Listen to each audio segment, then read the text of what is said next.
CMR shopping mall మన BHEL circle లో మార్చి 20న energetic star Ram Pothineni గారిచే గొప్ప ప్రారంభం.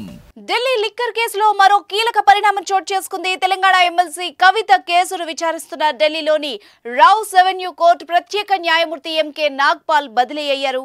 ఆయన స్థానంలో జస్టిస్ కావేరి భావేజా నియమిస్తూ ఢిల్లీ హైకోర్టు ఉత్తర్వులు జారీ చేసింది. ఇక నాగ్పాల్ కవితకు కస్టడీని విధించారు. దీంతో పాటు ఈ కేసును మొత్తం విచారణ చేస్తున్నారు. అయితే ఢిల్లీ ఎక్సైజ్ పాలసీ స్కీమ్ కు సంబంధించి అన్ని ఈడీ, సిబిఐ కేసుల్లో జస్టిస్ ఎంకే నాగ్పాల్ న్యాయవాదిగా వ్యవహరించారు.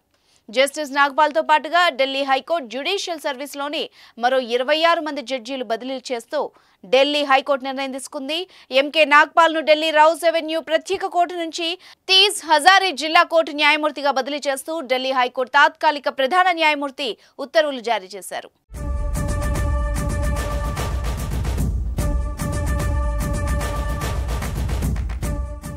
అయితే అనూహ్యంగా కవిత కేసును విచారిస్తున్న జడ్జి నాగ్పాల్ బదిలీ కావడంపై జోరుగా చర్చ జరుగుతోంది. మరోవైపు కవిత తన అరెస్ట్ అక్రమం అంటూ సుప్రీంకోర్టులో కేసు వేశారు. అందులో లోపాలున్నాయని సుప్రీంకోర్టు పేర్కొనడంతో దాన్ని సరిదిద్దుతూ కొత్తగా పిటిషన్ దాఖలు చేసే పనిలో కవిత లాయర్స్ ఉన్నారు. ఇక ఈ నెల 25వ తేదీ వరకు కవితకు కస్టడీ విధించారు. ఆమెను సోమవారం రోజంతా ఈడీ అధికారులు సుదీర్ఘంగా విచారణ చేశారు. అయితే ఈడీ ప్రశ్నలకు కవిత నుంచి అనుకున్న స్థాయిలో జవాబులు రాలేదని ప్రచారం సాగింది. మరోవైపు ఆమె ద్వారా లిక్కర్ స్కామ్ లో 100 కోట్ల దాకా లావాదేవీలు సాగాయని, అన్ని ఆధారాలు ఉండబట్టే అరెస్టు చేశామని కూడా ఈడీ అధికారిక ప్రకటన విడుదల చేసింది. ఇంకోవైపు కస్టడీలో ఉన్న కవిత తన తల్లి, పిల్లల్ని చూసేందుకు అనుమతి ఇవ్వాలని కోర్టును కోరారు. ఇలా కవిత కేసు తెలంగాణలో హాట్ గా ఉండగా జడ్జి బదిలీ కావడం మాత్రం సంచలనం రేపుతోంది. లిక్కర్ కేసులో ఇప్పటికే ఢిల్లీ మాజీ ఉప ముఖ్యమంత్రి మనీష్ సిసోడియా, ఆప్ రాజ్యసభ సభ్యుడు సంజయ్ సింగ్, ఎమ్మెల్సీ కవిత వంటి ప్రముఖులు అరెస్ట్ అయ్యారు. సిసోడియా, సింగ్ జ్యుడిషియల్ కస్టడీలో ఉండగా కవిత ఈడీ రిమాండ్లో ఉన్నారు.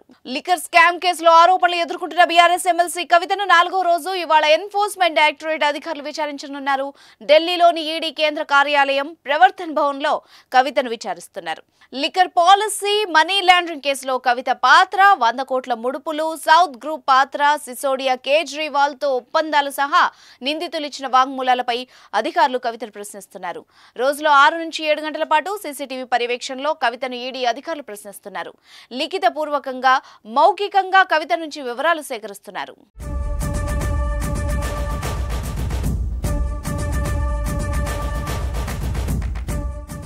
సుమన్ టీవీలో మీ పర్సనల్ అండ్ బిజినెస్ ప్రమోషన్స్ కోసం కింది నెంబర్కి కాంటాక్ట్ చేయండి.